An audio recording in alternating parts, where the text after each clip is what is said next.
नमस्ते व्यूअर्स, स्वागत है आपके अपने चैनल शेयर गुरु हैशटैग में। आज हम बात करते हैं म्यूचुअल फ़ंड के बारे में। म्यूचुअल फ़ंड होता क्या है, म्यूचुअल फ़ंड में इन्वेस्टमेंट कैसे करते हैं, mutual fund best investment method है या नहीं। तो मैं आपको बता दूं कि म्यूचुअल फ़ंड के बारे में म्यूचुअल फ़ंड शेयर मार्केट में पैसे की पुल की धारा है जो आपको अच्छे रिटर्न्स और बड़ा कॉर्पस इकट्ठा करने में मदद करता है। मैं एक बार फिर से रिपीट कर देता हूँ, शेयर मार्केट में पैसे की पुल की धारा है जो आपको अच्छा रिटर्न और बड़ा कॉर्पस इकट्ठा करने में मदद करता है। कॉर्पस मीन्स एक बड़ा पैसे का वॉल्यूम, मतलब एक बड़ा पैसा आप इकट्ठा कर सकते हैं लॉन्ग टर्म इन्वेस्टमेंट में, और वो एक माध्यम होता है और वो है म्यूचुअल फंड। हर सभी के लिए जो शेयर मार्केट के बारे में कम नॉलेज रखते हैं वो म्यूचुअल फंड के थ्रू शेयर मार्केट में इन्वेस्ट कर सकते हैं। तो मैंने आपको बहुत ही क्लियरली बता दिया। मैं एक चीज़ और बता देता हूँ कि म्यूचुअल फंड को में इन्वेस्टमेंट करने का एक और अच्छा मेथड मैं आपको बता दूं कैसे हो सकता है और क्यों म्यूचुअल फंड में इन्वेस्ट करना चाहिए और कौन कौन कर सकता है। देखिए, मैं आपको बता दूं, हर आदमी कोई भी हो वो इन्वेस्ट कर सकता है म्यूचुअल फंड में। दूसरी चीज़, कम से कम मिनिमम अमाउंट इन्वेस्ट कर सकता है, और वो मिनिमम अमाउंट क्या है, 500 रुपीज़। आप 500 रुपीज़ से भी म्यूचुअल फंड में हर मंथ इन्वेस्ट कर सकते हैं, और आप चाहे जितना इन्वेस्ट करना चाहें एक महीने में आप इन्वेस्ट कर सकते हैं।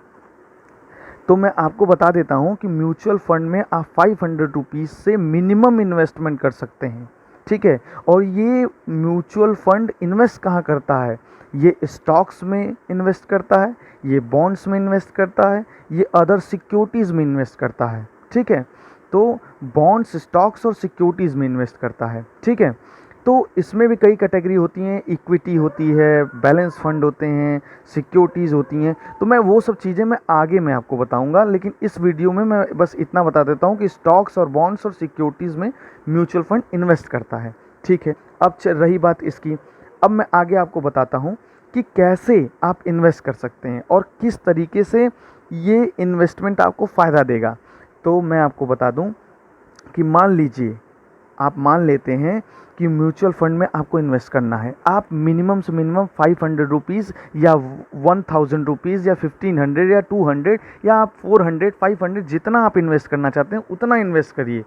हर मंथ को एक डेट इशू होता है म्यूचुअल फंड में, जो आपके अकाउंट से डिडक्ट होके म्यूचुअल फंड में इन्वेस्ट हो जाता है ऑटोमेटिकली, ठीक है।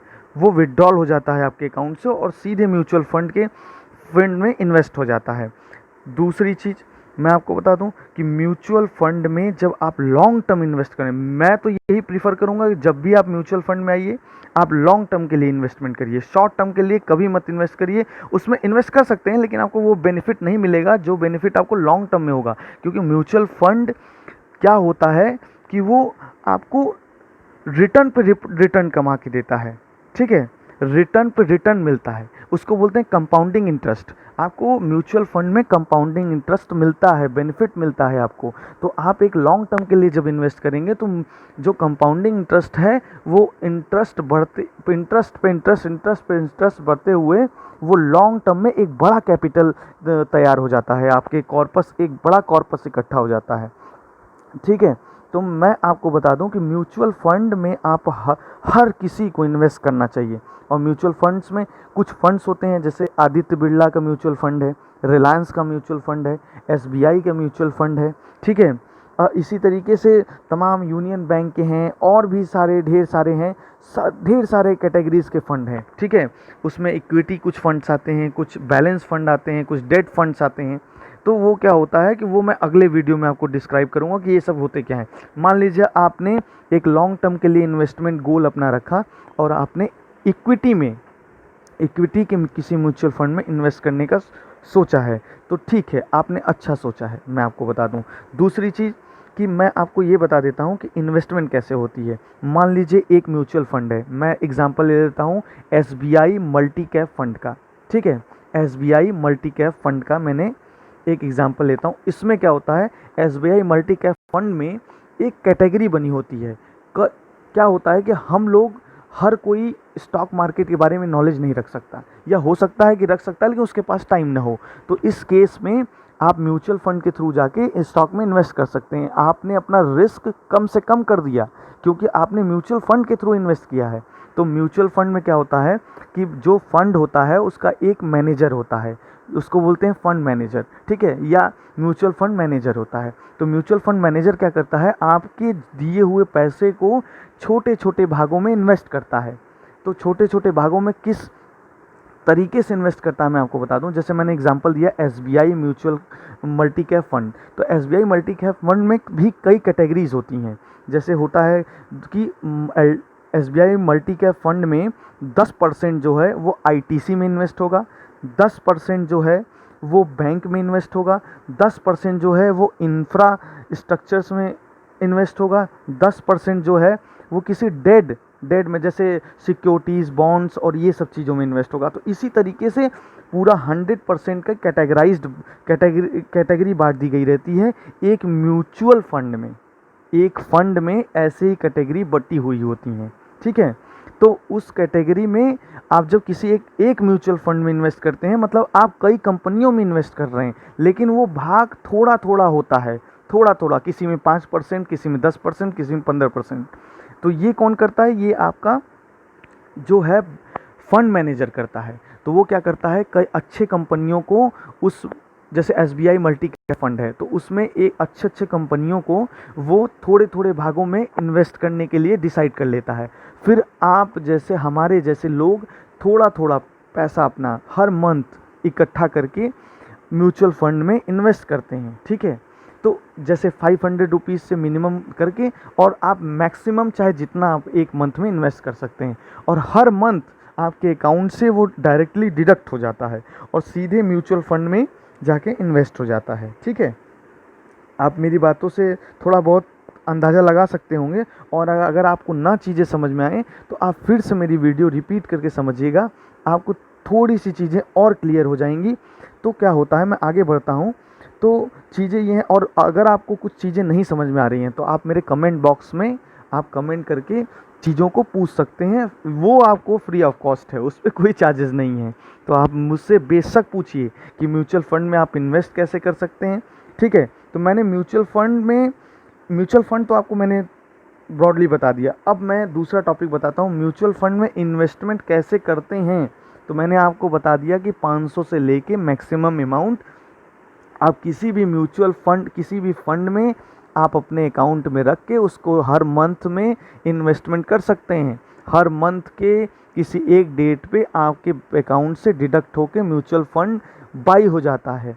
अब म्यूचुअल फंड में होता है, एक टर्म आती है एनएवी, एनएवी एक टर्म आती है, ठीक है।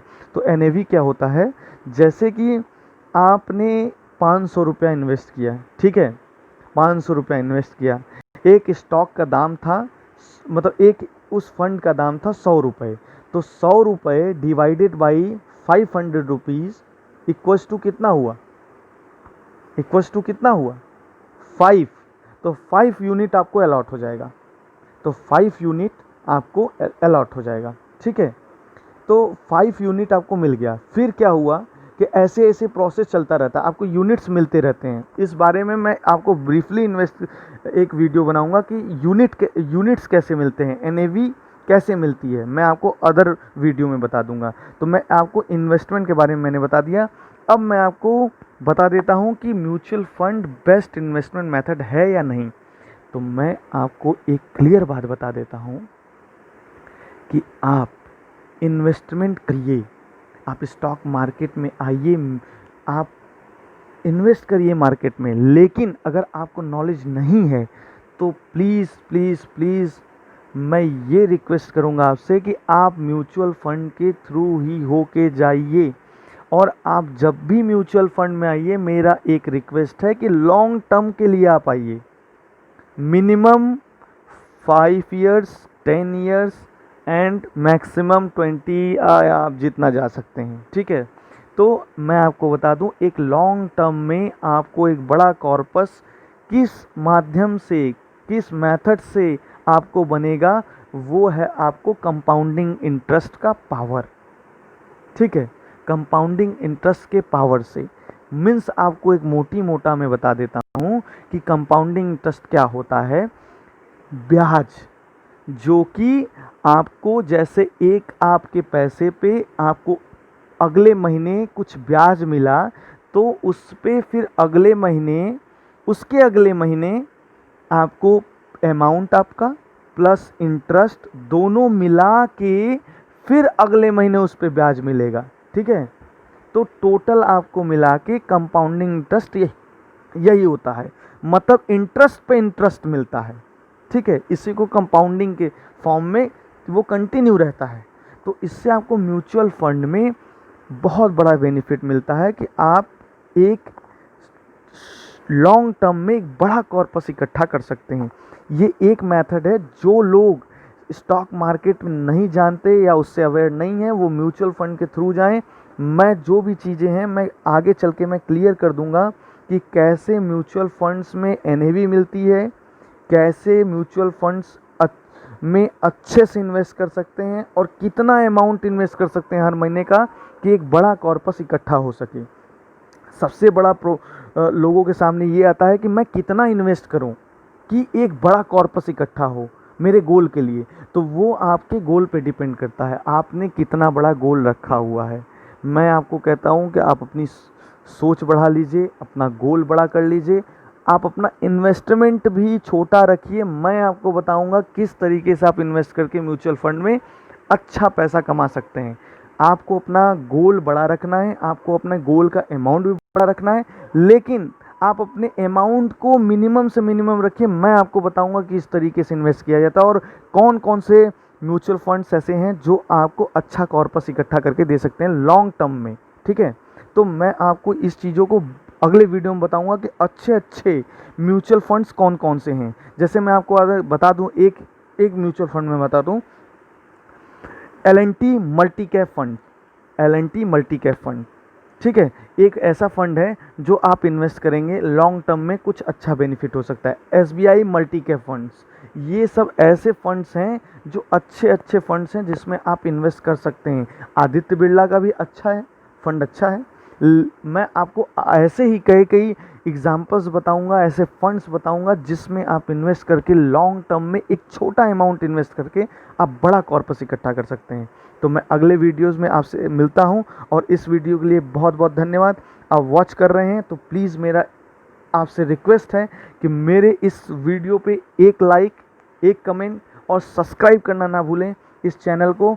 जो आप ये देख रहे हैं इस चैनल का नाम है शेयर गुरु हैशटैग। आप अपने YouTube पे जाके शेयर गुरु हैशटैग को आपने टाइप करेंगे, उसके बाद सर्च करेंगे, आपको स्क्रॉल करने के बाद आपको तुरंत मिलेगा शेयर गुरु हैशटैग। आप इसको जाइए, सब्सक्राइब कीजिए और मेरे चैनल पे बने रहिएगा। मैं आपको बताऊंगा कि किस तरीके से आप इन्वेस्ट कर सकते हैं और अच्छा कॉर्पस इकट्ठा कर सकते हैं। मेरे पे आप भरोसा रखिए, मैं आपको अच्छे अच्छे फंड्स बताऊँगा। जय हिंद, जय भारत। आप ऐसे ही बने रहिए मेरे वीडियोज़ में। आगे नए वीडियोज़ में आपको अच्छे अच्छे मैं फंड्स और NAV कैसे डिसाइड होती है मैं इस बारे में आपको बताऊंगा। Thank you so much watch करने के लिए।